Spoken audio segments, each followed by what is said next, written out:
Welcome students, welcome to एमआरजन public school classes. आज हम क्लास 8 का लेसन फर्स्ट पढ़ेंगे। क्लास 8 में लेसन फर्स्ट पढ़ेंगे सिविक्स में, जिसका नाम है द इंडियन कॉन्स्टिट्यूशन। अब इसमें हमें पढ़ना क्या क्या है, टॉपिक्स देख लेते हैं। पहले हम देखेंगे कि कॉन्स्टिट्यूशन होता क्या है, कॉन्स्टिट्यूशन के बारे में पढ़ेंगे। हमें नीड क्यों पड़ती है कॉन्स्टिट्यूशन की, why do we need a constitution. Next topic हम देखेंगे डेमोक्रेसी एंड कॉन्स्टिट्यूशन। देन हम की फीचर पढ़ेंगे फेडरलिज्म के। पार्लियामेंट्री फॉर्म ऑफ गवर्नमेंट पढ़ेंगे हम, separation of powers, fundamental rights देखेंगे कि हमें क्या क्या फंडामेंटल राइट्स मिले हुए हैं। इसमें क्या इंक्लूड है, right to equality, right to freedom, right against the exploitation, right to freedom of religious and cultural and education rights. तो ये हमारे सारे टॉपिक्स हैं जो हम इस सब चैप्टर में डिस्कस करेंगे। सबसे पहले हम देखते हैं कॉन्स्टिट्यूशन। कॉन्स्टिट्यूशन होता क्या है। कॉन्स्टिट्यूशन एक रिटन डॉक्यूमेंट है। देखिए, a written document in which we find the rule by which a society would function is a called constitution। यानी कि किसी भी चीज़ को, देखिए एक नॉर्मल उसमें मैं बता रही हूँ, अगर कोई भी कॉलेज है, कोई भी इंस्टीट्यूशन है, स्कूल है, इवन आपका घर भी है, हमें किसी भी चीज़ को चलाने के लिए, रन करने के लिए कुछ रूल और रेगुलेशन की नीड होती है। अगर हम रूल रेगुलेशन नहीं बनाएंगे और उसे फॉलो नहीं कराएंगे तो वो एक सिस्टमेटिकली तरीके से ना तो डेवलप हो पाएगा, ना ही हम उसमें वर्क कर पाएंगे। तो एक सिस्टमेटिकली तरीके से काम कराने के लिए रूल रेगुलेशन बनाने पड़ते हैं और फिर उन्हें फॉलो भी कराना पड़ता है। तो एक कंट्री को चलाने के लिए कॉन्स्टिट्यूशन बनाया गया है। कॉन्स्टिट्यूशन एक बुक, हम बोल सकते हैं बुक है, एक रिटन डॉक्यूमेंट है जिसके अंदर सारे रूल रेगुलेशन इंक्लूड होते हैं कि कंट्री में, जैसे कि हर एक कंट्री का कॉन्स्टिट्यूशन होता है, ठीक है, तो कंट्री में हमें किस किस तरीके से वर्क करना है, इम्प्लीमेंट किस तरीके से कराना है, तो सारी चीज़ें इसके अंदर इंक्लूड होती हैं। हमारी कंट्री इंडिया की कंट्री का जो कॉन्स्टिट्यूशन है वो लॉन्गेस्ट कॉन्स्टिट्यूशन है, written longest constitution in the world. और जो सबसे शॉर्ट, सबसे छोटा कॉन्स्टिट्यूशन है वर्ल्ड का, वो एक सिंगल पेज का है। तो आप देख सकते हैं कॉन्स्टिट्यूशन की डेफिनेशन मैंने यहाँ पर लिखी है, a written document is which we find the rule by which a society would functions is called a constitution। तो constitution हमसे क्या कहता है, constitution tell us what the fundamental nature of the society, reflect the ideals that a country uphold। तो ये तो हो गई constitution की definition। अब अपना second point देखते हैं, why do we need a constitution। ये तो मैंने आपको मीनिंग बताया है कि कॉन्स्टिट्यूशन का मतलब क्या है। मैंने आपको अभी ये भी बताया था कि कॉन्स्टिट्यूशन की ज़रूरत क्यों पड़ती है। फिर भी हम यहाँ पे डेफिनेशन के थ्रू दोबारा देख लेते हैं। Firstly, the constitution serve a set of rule and principle that's all person in a country can agree upon the basis of which the country would be governed, and also ideals that the country should uphold। Secondly, the constitution define the nature of political system। constitution he define करेगा कि political जो nature, politics का जो nature है, system है, वो किस तरीके का है, कैसे हमें काम करना है और कैसे हमें उस काम को आगे करवाना भी है दूसरों से। तो all democratic country are likely to have a constitution, but it is not a necessary that all country have a constitution are democracy. देखिए, जितनी भी डेमोक्रेटिक कंट्री हैं उनमें कॉन्स्टिट्यूशन होगा, लेकिन ये ज़रूरी नहीं है कि सारे कॉन्स्टिट्यूशन में डेमोक्रेसी ही हो। यानी कॉन्स्टिट्यूशन तो है, लेकिन ये नेसेसरी नहीं है कि वो कॉन्स्टिट्यूशन में डेमोक्रेसी भी इंक्लूड हो। कैसे, हमारी जो कंट्री है वो डेमोक्रेटिक कंट्री है, ठीक है। हम प्रीवियस क्लासेस में पढ़ चुके हैं कि डेमोक्रेसी का मीनिंग क्या है, फिर भी मैं यहाँ दोबारा एक्सप्लेन कर देती हूँ आपको। Demo plus cracy, demo means public और क्रेसी मीन्स रूल, यानी कि पब्लिक के थ्रू जो रूल बनाए जाते हैं उसे हम डेमोक्रेसी कहते हैं। तो हमारी जो कंट्री है, जो इंडिया है, वो एक डेमोक्रेटिक कंट्री है, क्योंकि यहाँ हम अपने रिप्रेजेंटेटिव को खुद इलेक्ट करते हैं, जो कि हमारे ही ऊपर रूल करता है, हमारे ही सारी प्रॉब्लम्स का सोल्यूशन करता है। फॉर एग्जाम्पल, नेपाल का एक एग्जाम्पल देखते हैं हम। Nepal earlier constitution started that the country was ruled by the king and is council of ministers, but due the people's movement the constitution was changed and Nepal become a democratic country 2007। पहले नेपाल नहीं थी democratic country, लेकिन जब वहाँ के लोगों ने movements करने स्टार्ट करे तो 2007 में जो नेपाल था वो भी एक डेमोक्रेटिक कंट्री बन गई। चलो अपना नेक्स्ट टॉपिक देखते हैं, अपना democracy and constitution. In a democracy we choose our leader, जैसे कि मैंने आपको अभी बताया डेमोक्रेसी में कि हम अपने लीडर को खुद चूज करते हैं, so that they can rule responsible on the behalf how ever the leader might miss use their authority. So the constitution safeguard us against by giving fundamental rights to the citizen. अब जिस representative को हमने elect किया है, देखिए इनका एक time duration होता है. अगर ये अच्छे से वर्क नहीं करते, हम इन्हें इलेक्ट क्यों कर रहे हैं? अपने काम के लिए कर रहे हैं. अगर ये अच्छे से वर्क नहीं करेंगे, अपनी पोजीशन का मिस यूज़ करेंगे, तो हमारे फंडामेंटल्स, हमारे कॉन्स्टिट्यूशन में फंडामेंटल राइट्स के थ्रू हमें सेफगार्ड भी मिली हुई है और हमारे पास राइट भी है कि हम नेक्स्ट टाइम उसे दोबारा से इलेक्ट नहीं करेंगे, क्योंकि इनका एक टाइम पीरियड होता है. फॉर एग्जाम्पल 5 ईयर्स का टाइम पीरियड है. अगर इन्होंने, हमारे पास इतना राइट है, हम नेक्स्ट टाइम इन्हें नहीं इलेक्ट करेंगे, हम अपना लीडर चेंज कर देंगे. तो constitution safeguard us against this by giving the fundamental rights to the citizen. In a democracy, the minority can continuously enforce the decision that exclude minority and go against their interest. The Constitution safeguard the minority or a weaker section in inter-community dominant and intra-community dominant. अब ये देखिए हमारे constitution ने और किस किस को safeguard provide किया हुआ है? माइनॉरिटीज़ को. माइनॉरिटीज़ क्या होते हैं? फॉर एग्जाम्पल आपकी क्लास का एक एग्जाम्पल लेके मैं आपको बताती हूँ. आपकी क्लास में 30 बच्चे हैं, 30 स्टूडेंट्स हैं, ठीक है. अब 30 स्टूडेंट्स में से 25 स्टूडेंट इंटरेस्टेड हैं बास्केटबॉल खेलने में, और 5 बच्चे जो इंटरेस्टेड हैं वो कहते हैं कि भाई हमें तो क्रिकेट खेलना है या हमें वॉलीबॉल खेलना है. तो वो जो मेजोरिटी हो गई, 25 स्टूडेंट्स हैं उनकी हो गई एक मेजोरिटी, और जो 5 बच्चे बचे उनकी हो गई माइनॉरिटी, वो माइनॉरिटी में काउंट हो गए. तो वो जो 25 बच्चे हैं वो उन 5 बच्चों के ऊपर डोमिनेट भी कर सकते हैं कि नहीं, तुम्हें ज़बरदस्ती जो गेम हम खेल रहे हैं वही गेम खेलना पड़ेगा.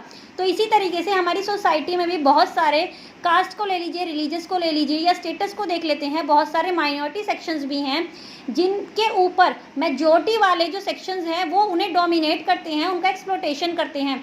तो उनकी डोमिनेशन और एक्सप्लोटेशन से बचाने के लिए भी हमारा जो कॉन्स्टिट्यूशन है, क्योंकि हमारी कंट्री डेमोक्रेटिक कंट्री है, तो वो हमारा जो कॉन्स्टिट्यूशन है इन्हें एक सेफ गार्ड प्रोवाइड करता है. माइनॉरिटी के साथ साथ वीकर सेक्शंस को भी सेफ गार्ड प्रोवाइड होते हैं. अब यहाँ पर 2 तरीके से इनका डोमिनेशन हो रहा है. किस तरीके से? एक तो इंटर कम्युनिटी करेगी और एक इंट्रा कम्युनिटी करेगी. इंटर और इंट्रा में डिफरेंस क्या है? इंटर देखिए, जैसे कि एक रिलीजियस दूसरे रिलीजियस को डोमिनेट कर रहा है. फॉर एग्जांपल मुस्लिम लोग हिंदू को कर रहे हैं, या हिंदू रिलीजियस मुस्लिम रिलीजियस को कर रहा है, ठीक है. ये तो हो गए इंटर, आपस में कर रहे हैं. इंट्रा क्या हो गई भाई? इंट्रा ये हो गई, ये पूरे हिंदू रिलीजियस हैं, ठीक है. ये सब हिंदू रिलीजियस वाले लोग हैं, ये लोग आपस में ही एक दूसरे को कर रहे हैं अपने उसको. तो हमारा कॉन्स्टिट्यूशन इन्हें भी सेफगार्ड प्रोवाइड कराएगा और इन्हें भी सेफगार्ड प्रोवाइड कराएगा. दो चीज़ें ये देखी हमने डेमोक्रेसी और कॉन्स्टिट्यूशन में. थर्ड चीज़ हम क्या देखेंगे? The constitution save us from our selves. It is a possible that the part politics is so much rubbish that we need a strong dictator to a set of right. Swept by the emotions, we may not realized that they goes against our own interest in a long run. So the Constitution does not allow for the easy overthrow provisions that guarantee rights and freedom of the citizen. ठीक है, अब हम next topic देखते हैं अपना. अब हम पढ़ेंगे इंडिया के कॉन्स्टिट्यूशन के बारे में. मैंने आपको बताया कि कॉन्स्टिट्यूशन होता क्या है. नेक्स्ट हमने पढ़ा why do we need a constitution. Third हमने देखा डेमोक्रेसी और कॉन्स्टिट्यूशन. नाउ फोर्थ पॉइंट हम देखेंगे कि इंडियन कॉन्स्टिट्यूशन आखिर है क्या. तो the longest experience of the brutal colonial British the convinced India that free India should be democracy in which everyone should be treated equally, be allowed to participate in the government. देखिए हमने क्या देखा था previous time before independence पे. अगर हम जाते हैं तो बिफोर इंडिपेंडेंस में हम देखते हैं कि ब्रिटिशर्स ने एक बहुत लंबे टाइम पीरियड तक हमारे ऊपर कंट्रोल करके रखा था.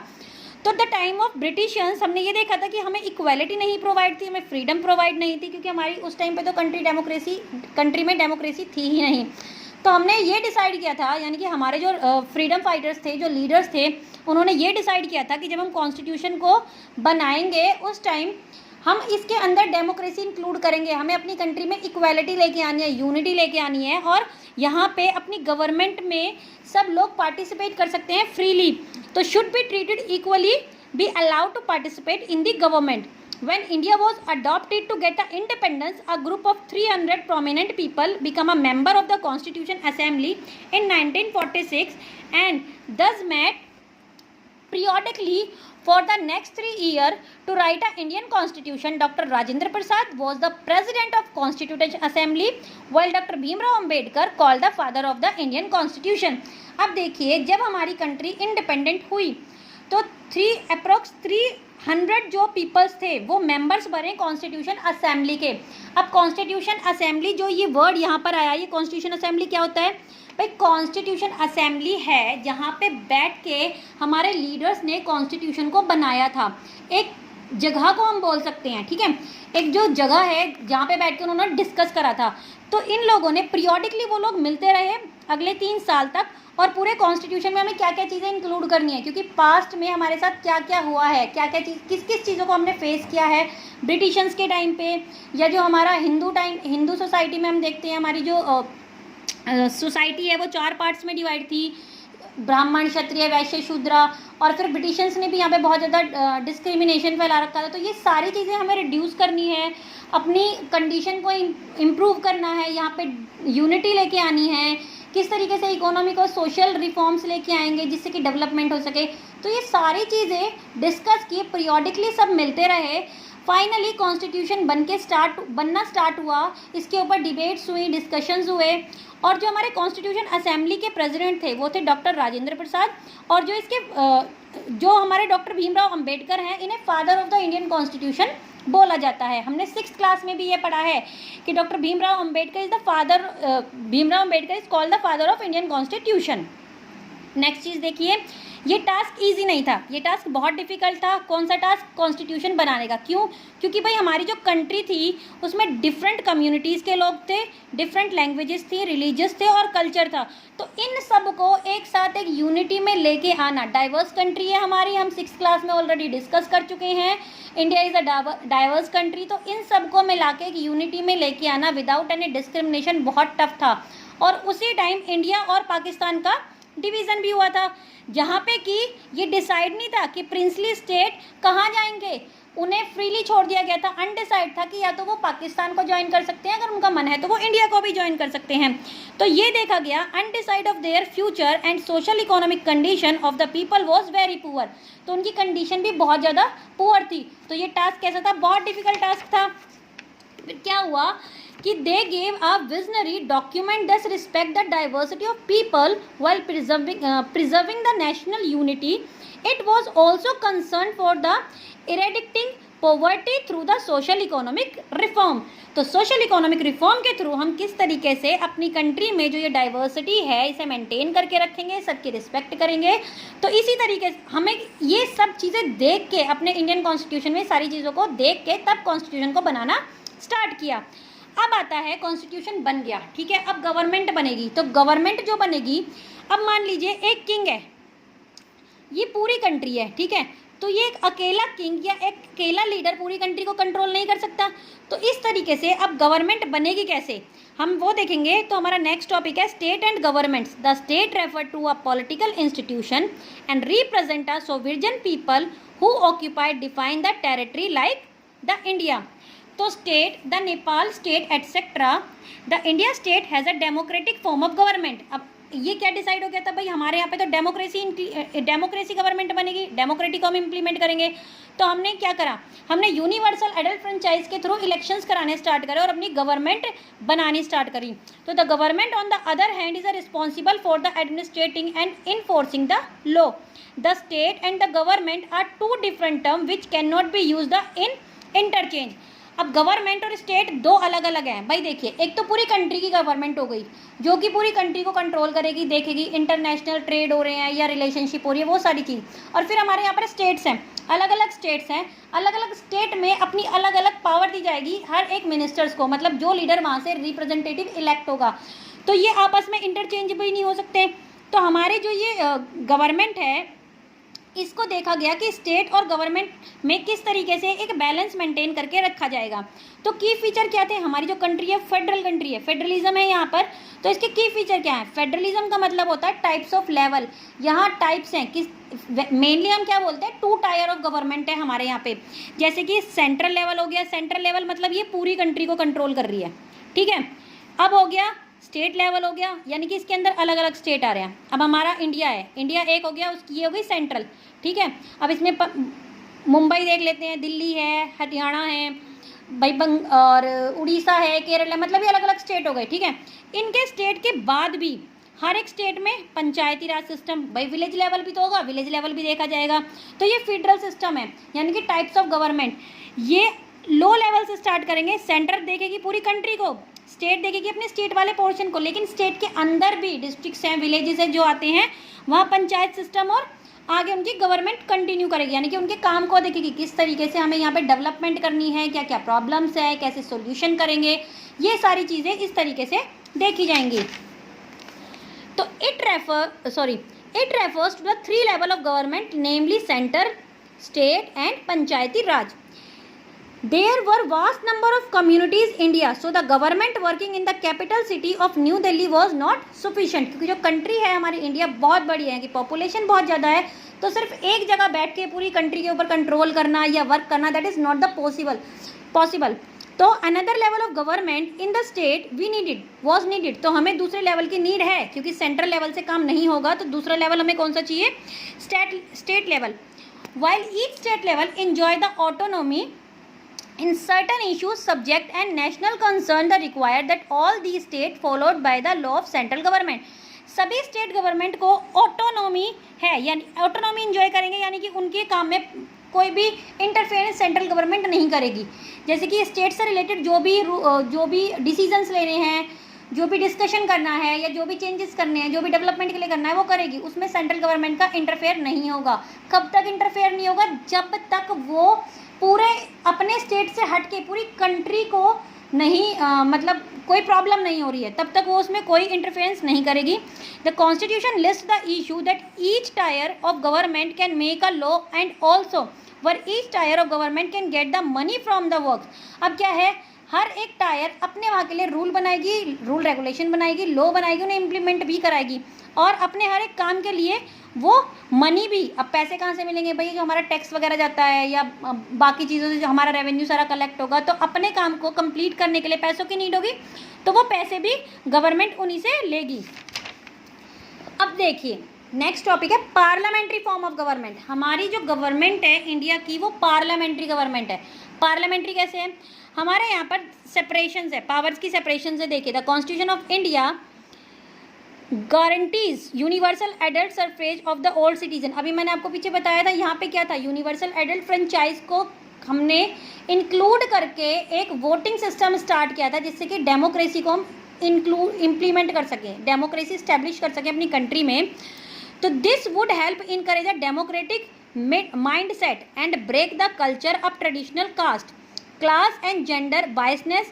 Now people had a direct rule electing their representative. Also every citizen of the country, irrespective of his or her background, can also contest in election. These representative are accountable of the people. क्या होगा भाई, हम अपने representative को elect कर रहे हैं, universal adult franchise को यहाँ पर फॉलो किया गया, यानी कि 18 या 18+ का जो भी होगा, चाहे वो किसी भी कल्चर का हो, किसी भी रिलीजियस का हो, किसी भी कास्ट का हो, किसी भी जेंडर का हो, या किसी भी कलर का हो, कोई डिस्क्रिमिनेशन नहीं करा जाएगा। जो भी 18+ या 18 का होगा वो अपने रिप्रेजेंटेटिव को इलेक्ट कर सकते हैं, यानी कि वो वोट दे सकते हैं, डिस्क्रिमिनेशन नहीं होगा। अब इसमें और उसके लिए अब हमने अपने रिप्रेजेंटेटिव इलेक्ट कर दिया, तो रिप्रेजेंटेटिव है वो अकाउंटेबल भी होगा पीपल्स के लिए। अकाउंटेबल मतलब आंसरेबल, हम उनसे आंसर कर सकते हैं, ठीक है। तो ये पार्लियामेंट्री फॉर्म ऑफ गवर्नमेंट में हम ये देखेंगे कि इसमें पावर्स को 3 पार्ट में डिवाइड किया गया है, सेपरेशन ऑफ पावर है। कितने 3 ऑर्गन्स हैं इसके, लेजिस्लेचर, एग्जीक्यूटिव और जुडिशरी। लेजिस्लेचर में क्या होगा, ये जो रिप्रेजेंटेटिव हमने इलेक्ट करे, ये यहाँ लेजिस्लेचर में आके हमारे लिए रूल रेगुलेशंस बनाएंगे, which refer to our elected representative. हमारे इलेक्टेड रिप्रेजेंटेटिव इसमें लेजिस्लेचर में रूल रेगुलेशन बनाएंगे अपनी कंट्री के लिए। एग्जीक्यूटिव में who are responsible for the implement and running the government, implement कराएंगे उन रूल रेगुलेशंस को और गवर्नमेंट में उन्हें काम कराया जाएगा। जुडिशरी में सारा जुडिशरी यानी कि जस्टिस, सारा जस्टिस वाला काम होगा। जो रूल रेगुलेशन को फॉलो नहीं करेगा, रूल रेगुलेशन को तोड़ेगा, यहाँ पे उन्हें पनिशमेंट दी जाएगी, ठीक है। तो ये सेपरेशन ऑफ पावर है कि पावर्स को अलग अलग में वो किया हुआ है, सेपरेट किया हुआ है। अब ये तीनों एक बैलेंस बना के रखेंगे एक दूसरे की पावर्स को लेके भी, जिससे कि अगर कोई मिस यूज़ कर रहा हो या ओवर यूज़ कर रहा हो तो वो उसके काम को देख सके और उसे वहीं पे रोक भी सके।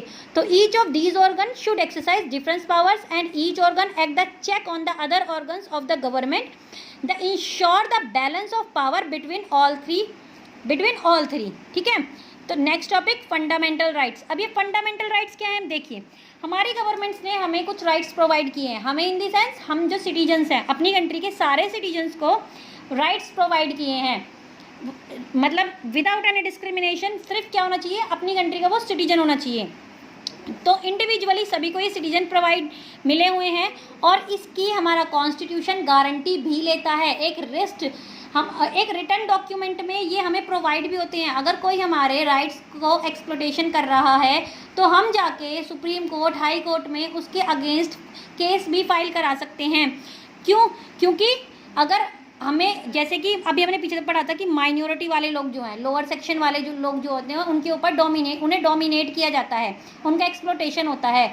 वीकर सेक्शंस का, माइनॉरिटीज़ का, पुअर क्लासेस का, वुमेन्स का, इन सब का अगर इनका किसी भी तरीके से एक्सप्लॉयटेशन हो रहा है, इनके राइट्स को डोमिनेट किया जा रहा है, तो ये जाके गवर्नमेंट में, सुप्रीम कोर्ट में, हाई कोर्ट में जाके अपना केस फाइल कर सकते हैं। तो it also guaranteed the right to minority against the majority, यानी कि मेजोरिटी वाले लोग अगर माइनॉरिटी वालों की राइट्स को डोमिनेट कर रहे हैं तो वो उसके अगेंस्ट बोल सकते हैं। Every citizen can claim this right and it bind up on the every authority that also got the power of makes law. अब राइट्स कौन कौन से प्रोवाइड है हमें? राइट टू इक्वालिटी, यानी कि सभी यहाँ पर इक्वल हैं।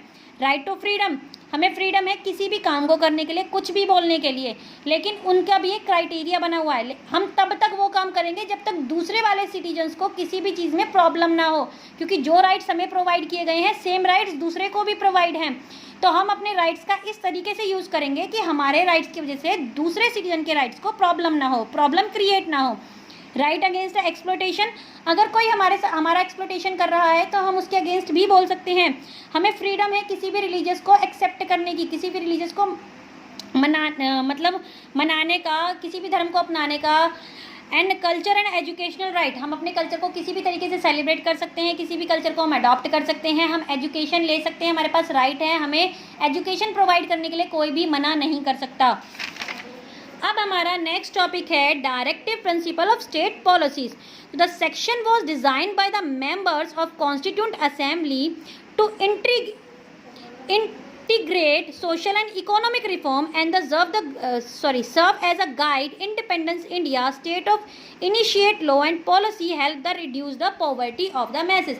अब इसमें क्या डाला गया है? इसमें ये बताया गया है कि इकोनॉमिक और सोशल रिफॉर्म्स जरूरी हैं, उनके थ्रू हम अपनी स्टेट्स में अपने स्टेट में पॉवर्टी को रिड्यूस कर सकते हैं। ठीक है। अब नेक्स्ट है सेक्युलरिज्म। अब हमारी कंट्री जो है वो एक सेक्युलर कंट्री है। किस तरीके से सेक्युलर कंट्री है? सेक्युलर कंट्री वो होती है जहाँ पर हम किसी एक रिलीजियस को प्रायोरिटी नहीं देते, सब इक्वल, सभी रिलीजियस इक्वल माने जाते हैं। हमारी कंट्री क्या है? एक डाइवर्स कंट्री है। यहाँ पे हमने किसी एक रिलीजियस को प्रायोरिटी नहीं दी हुई है, तो ये कैसे हुई? सेक्युलरिज्म कंट्री हुई। डेफिनेशन देख लेते हैं। A secular state is one of the which state does not officially promote any one religious as a state religious. We will read more about that in the next chapter. ये पूरा आपका proper एक chapter है जो कि हम next chapter में पढ़ेंगे, लेसन 2 में पढ़ेंगे। The constitution play a crucial role in laying out the idea that we would like all citizens of the country to adhere the including the representative that we elected to rule us। तो ये था हमारा lesson 1 constitution.